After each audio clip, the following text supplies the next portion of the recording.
This meeting is being recorded. Hello, everyone. Welcome to this episode of Forgiving the Girl Inside, a Matter of the Heart. Today's guest is sharing a beautiful story of redemption, a story of going from being a sex slave to being totally loved by Jesus. Grace Liu is a Christian. She joined the church in April of 2009, and her early years, her younger self, while in China, she just shares her painful memories of being abused and scammed by men, and then this led to an abortion. The illnesses, she suffered from complex post-traumatic stress disorder for more than 21 years. And since she became a Christian, since she invited Jesus into her life, she's had a complete transformation. So thank you so much, Grace, for joining us today, for sharing your story. Tell us, what was life like back in China as a young girl? You were 15, 16 years old when this event happened to you. Tell us about that. Yes, at that time I was 16 years old, and my father, he was never home. So he separated with my mom. So I grew up by my mom, and my mom was very busy. So most of the time I was being by myself, and I don't know how to live the life by myself. And so when my mom was not at home, I was trying to live by myself, but I always made a mistake. So I started to talk now. And so one day there was a stranger. He knocked at my door and asked to going into my house. Because I have no knowledge about the life, I don't know what will happen. And then I opened the door. So the man came into my house and he started to attack me, and he pressed me down, and then he raped me. I actually didn't know this will happen because I was so young. I didn't have any knowledge about sex. And then during he was raping me, I was against him. So against him, I fight back. And then my vagina was bleeding a lot because of the fight. And then lots of blood come out, and then falling from my leg and continued, and then falling on the ground. So when I was walking to the dining room, and then the blood come out, falling along my leg and then onto the ground, and the ground has a lot of blood in there. So after the guy left the house, so I used the mop to mop the blood away. And then I pretend nothing happened because my mom will be back home, and then if she saw me be like this, she'll be crazy. But I know this can't be back to before anymore because I was raped already. And then after that day, the guy is still coming into my house, and she continued to rape me and did a sexual abuse to me. I was beaten by him. He used a cigarette to burn my skin and bite my skin, and he forced me to eat his saliva, and also he forced me to eat his poo as well. Oh, so a lot of so horrible. Yeah, a lot of negative things he has done to me. And once he almost killed me, he covered my mouth and didn't let me breathe. And then I almost died and killed by him. And when I fight back, I realized this can't be continued anymore. I have to find out a way to get rid of this guy, as I couldn't get any help from my parents because my father was not at home all the time. He separated with my mom, and my mom was busy. So I end up looking for another guy from the internet to ask for help. But that the guy is also a stranger. So he come to my house, and then he come to get rid of the guy, to ask the guy, the one who raped me, he asked the one to go away. And then the guy finally go away. And then I was being with this man finally, because I don't know, I was too young, I don't know what to do. And I was being with this man, I was in love with him, but he scammed me lots of money. And also he scammed my mobile phone as well. And then he took all of the money and ran away. And then I aborted his baby. I clearly remember how he scammed my money and my phone and scammed my emotion, and he took away everything, and then he left me alone. He left me alone by myself and with the baby. And then I couldn't find him anymore. He disappeared. And then I aborted his baby. And I also have many illnesses to cause by sexual abuse. So I went to the hospital to deal with all of these illnesses caused by the sexual abuse. So I lived in the hospital for 2 years. 2 years you're in the hospital. Yeah, it must have been so, I mean, I can't even imagine how devastating, and the emotional trauma and physical trauma and verbal abuse that you went through at such a young age, and having no one, and you were afraid to tell your mom. Tell us a little bit more about that. Why didn't you ask your mom or tell your mom what was going on? She is a strange person. I think this is the reason my father separated to her. She can't maintain a good marriage. And then when she was with my father, she always fight with him, and she doesn't know how to look after a child. My father tried to save the marriage, but every time when he tried to save the marriage, it would just getting worse and worse. And that's why they separate. And then my mom enjoyed living by herself, and she didn't know how to look after a child. So when I try to talk to her my troubles, so every time when I mention a little bit, she will start to get angry. She will always say that's my fault, not focus on the problem. So I was afraid of talking to her. So since I grow up, every time I have any problem, I never talk to her, because every time she would just be angry on me and not dealing with the problem. Yeah, so you didn't really have a relationship with her, and you couldn't confide or trust in her. So that added to the devastation. You must have felt so lonely, and then you ended up in the hospital for 2 years. So were you you were an inpatient for that whole time? Yes, I was an inpatient. I was in the hospital for 2 years.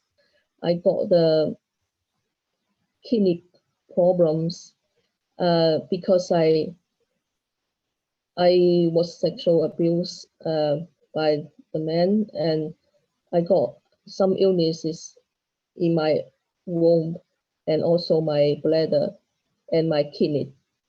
Wow. The most serious one is I got the kidney infection. So I was going to the emergency to see the doctor. And the infection is very serious. The doctor tried to save my life. I was living in the hospital at the beginning, and then it was terrible because it couldn't be identified what was happening on my kidney, and the doctor couldn't find a way to heal me. That was very serious problem, because I worried that I would die, because my problems getting worse and worse day by day. The doctor still couldn't find a way to deal with it. And then finally, maybe about a few months, and then the doctor, they make a meeting to all the staff to find out a way how to deal with my case. And finally they saved my life. Yeah. And I was living in hospital for 2 years, and day by day I was living there. The doctor come to see me every day. Yeah. To ask So me. tell us about this man that you ended up falling in love with, that sort of rescued you from this horrible other person that was using you in the sex slave type of thing. And if anybody in our audience is listening and this is triggering you, please reach out to one of us. We can help you work through that. And there's also hotlines that you can call. So know that you're not alone, and that, you know, Grace is sharing from her heart, her experience, because she's healed from this. And she knows that sharing her story is going to help someone else heal as well. So you were in love with this man that you met on the internet. He ended up taking advantage of you, but you were pregnant.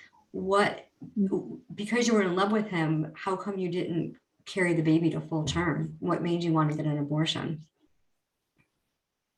Because he left me alone. In China, yeah, in China, abortion is illegal due to a lot of similar cases happen. And he left me alone. I was thinking, if I got a child, there will be no father. So I will have to bring up the child by myself.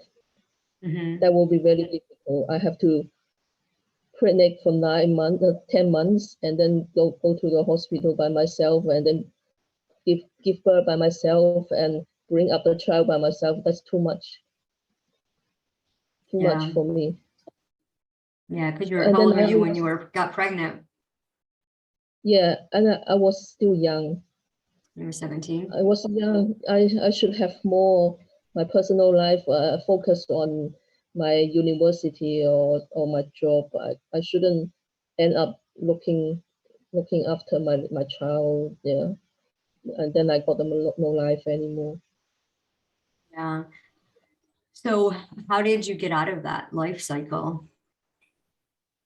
Life cycle, you mean of that abuse? Yeah. So you were in the hospital for 2 years, and then what happened after you got out of the hospital? After I left the hospital, I left the hospital, and then I went to Australia. I choose to live in a different way of life. So I left China already. I left China, and then I came to Australia. And when I arrived in Australia, I met the missionaries at the train station, and they asked me to join the church. And then they asked me, do I believe the God?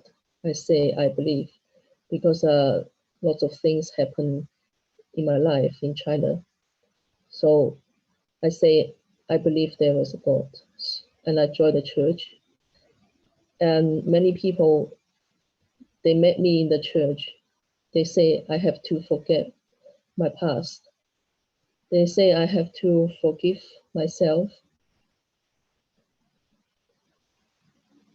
They say I have to, I have to forgive everything of myself, forgive the abortion, forgive all of the sexual abuse, the rape, all of these things. If I don't forgive myself, I I can't have a normal life. But were you able to do that and follow their direction in order? Was that easy for you or was it hard for you? It's very hard for me because Mhm. even now I am in Australia. I had 6 operations on myself. I got rid of the infection on my womb, in my bladder, in my kidney, and maintain my kidney as well in Australia. So a lot of operation I have done, and I get rid of these illnesses already, but I still have some left. I have urine incontinence. I still have this problem until now. So that's a problem. And it reminds me all the time, my past is still there. Even I have get rid of most of them. I have get rid of most of them. I still can't change my past. I can't change my memory, but I will try to just make myself feel peaceful and try to face all these things peacefully. And it's very difficult for me. But every time when the memories come out, I will pray to the Jesus. I ask the Jesus to forgive me, to let go of me. Though the illnesses will not let go of me, I still have these illnesses. And Mhm. the PTSD. The PTSD is very serious. It's complex PTSD for more than 21 years. So every time when I saw people in my work, for example, I'm working daily life, I couldn't think of everyone sexual abuse me or they sex with each other. All of these things going in my head makes me crazy. So every time I have to pray to the God to say, I want this to stop. Can you make my life be normal? I don't want all these memories come out into my head all the time. I already have the physical illnesses. Though I have get rid of most of them, I couldn't get rid of the PTSD. It's so difficult for me. But I will pray all the time to ask for Jesus to make me feel peaceful. That's a beautiful modality, is just to pray and let the Lord come in and heal you physically, emotionally, and to help relive those pains. In divine heart alignment, we talk about healing, getting to the root cause, and you obviously know your root cause and you've done a lot of work to come this far. So you're a remarkable woman to be able to talk about this in such a confident way and to share from your heart the experience that you have, just knowing that the Jesus is carrying you and walking you through that. When you are able to look at those circumstances, scripture says to give thanks in all circumstances. What thanks did you find? What did you see in spite of all the horrific things that happened to you? You've moved on, you've started a new life, you've started a new way of thinking. What was the good that came from those situations? How did you grow? Besides meeting Jesus, which was the best thing that ever happened, what else did you learn? How did it strengthen you? From Jesus, from all of these things, or from Jesus? From your From circumstances, because you can never go back and change what happened, but you have a new yeah, perspective. So having that new perspective, what did you learn? What did you gain from that experience? yeah, I learned from that. I have to know how to protect myself. I have to know uh, which type of people I should meet with, and how to make my life be more safer, much safer. And I have to know how to talk to people, how to hang around with people. I should hang around with people who are good for me, not for those negative people to me. And then I didn't know they will attack me or cause the similar things happen again. I should realize how to make my life better and make a safe life to myself. Yeah, and you've done that amazing job moving to Australia. And so what do you do to help others in this situation? I would want to let people know um, they, they have to protect themselves all the time and realize they are, yeah, so realize they need to be safe and be protected all the time. So they need to consider their life seriously, not to live the same way as me before. Yeah, Yeah. making decisions at a young age is hard to do when you're all by yourself, and in that sense of abandonment, I totally can understand feeling all alone and not having a parent, someone who you're supposed to trust and who's supposed to protect you isn't there. And that Mm. has just got to be really devastating. And I know how difficult it must have been. So I really appreciate you sharing your story and your testimony. When you connected, so you moved from China to Australia and you Yeah. connected with a church group. Is that how you got to meet Jesus, or how? Tell us a little bit about that. Yeah, I connect with the church group. I'm one of the church member, and I went to church once a week on Sunday. So I would talk to people in there and share my testimony with the Jesus on the stage, and would talk to people about my life. And I also share the story I was raped before. And then every time when I mention this on the stage, people will cry, and I will cry as well. And yeah, so I received many warm messages from people in there because they have similar experience with me. So I feel so happy, peacefully. Yeah. So were you in a counseling group that helped you heal with other women that experienced the same type of thing? Yeah, my story, when I share my story, other women who are similar as me, they will feel similar feelings to me. They feel like they're being healed, yeah, as well. Yeah.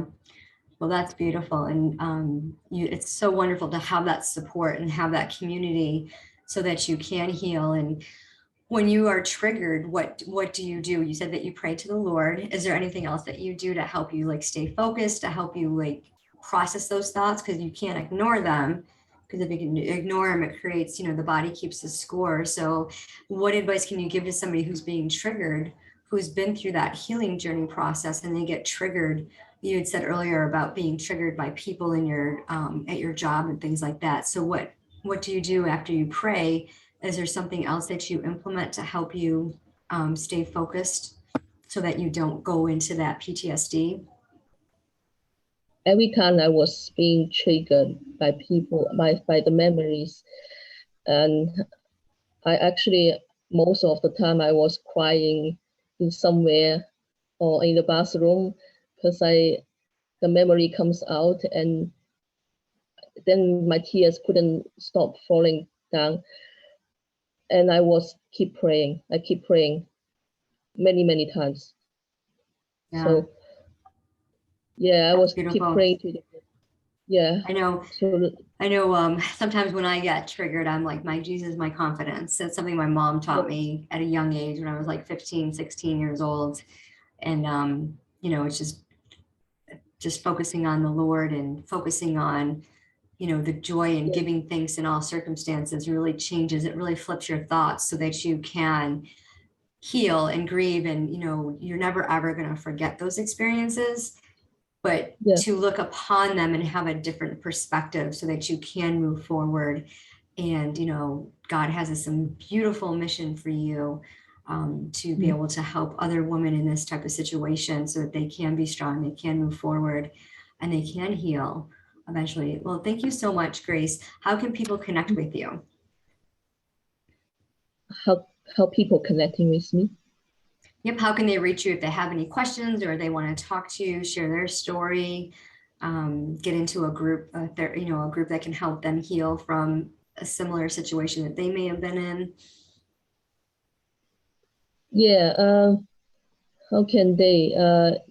So yeah, you mean how can they get in touch with me, or how can I share my story? Yeah, you can share them in the group with people, and I would like to, yeah.